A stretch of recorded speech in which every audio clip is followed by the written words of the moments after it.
결론부터 빠르게 말씀드리겠습니다. 은퇴 후에도 최소 5년에서 6년은 더 일할 기회를 찾아야 합니다. 한국에서는 60세 이후 은퇴를 당연하게 생각하지만 일본은 70세, 유럽은 65세에서 70세, 미국과 영국은 정년이 따로 없습니다. 우리도 65세까지는 일해야 안정적인 노후를 보장받을 수 있습니다. 60대 가구의 평균 금융자산은 8천만 원에서 9천만 원 정도입니다. 1억 원을 갖고 있어도 연 2% 수익을 낸다면 한 달에 18만 원 정도밖에 되지 않습니다. 이 돈으로 노후를 살아갈 수 있을까요? 절대 부족합니다. 단순히 돈을 모으는 것보다 매월 300만 원에서 400만 원 정도의 현금 흐름을 만들어내는 것이 훨씬 효율적입니다. 안녕하세요. 노년대책위원회 노박사입니다. 은퇴 후 가장 무서운 것은 소득이 뚝 끊기는 순간입니다. 한 달에 월급이 찍히다가 0이 되는 순간 정말 공포스럽습니다. 하지만 미리 대비하면 걱정할 필요 없습니다. 배당 수익률이 높은 자산을 차근차근 모아두면 은퇴 후에도 월급처럼 배당금이 들어옵니다.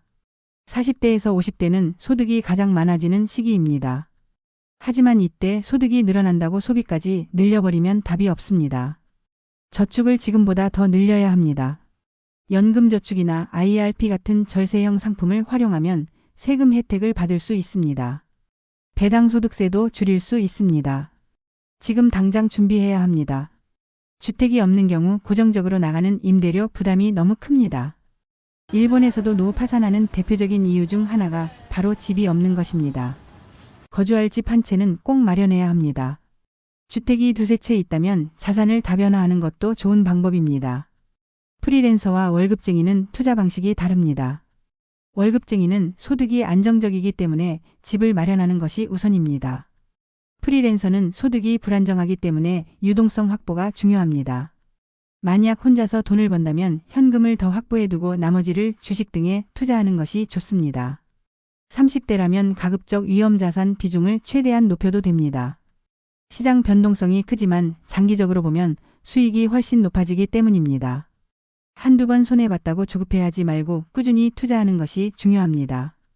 과거에는 부동산과 예금만으로도 자산이 자연스럽게 늘어났습니다. 하지만 이제는 다릅니다.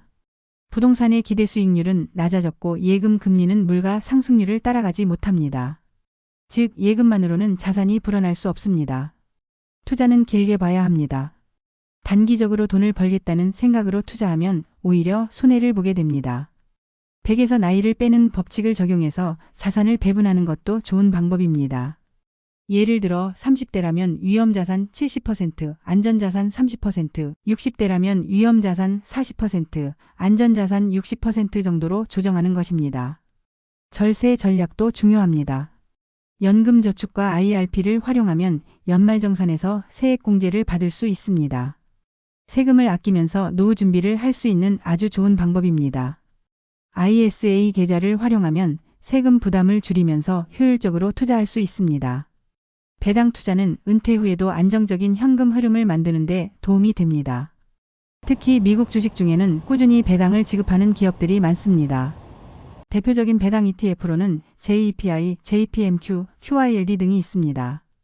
배당을 재투자하면 시간이 지나면서 복리 효과까지 얻을 수 있습니다. 가장 중요한 것은 장기적인 관점에서 투자하는 것입니다. 단기적인 수익률에 연연하지 말고 꾸준히 투자하면서 복리 효과를 극대화해야 합니다. 연금과 배당을 잘 활용하면 은퇴 후에도 안정적인 현금 흐름을 유지할 수 있습니다.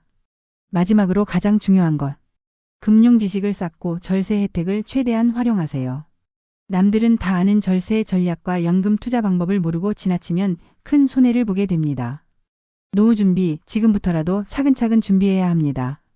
여러분 할 수 있습니다.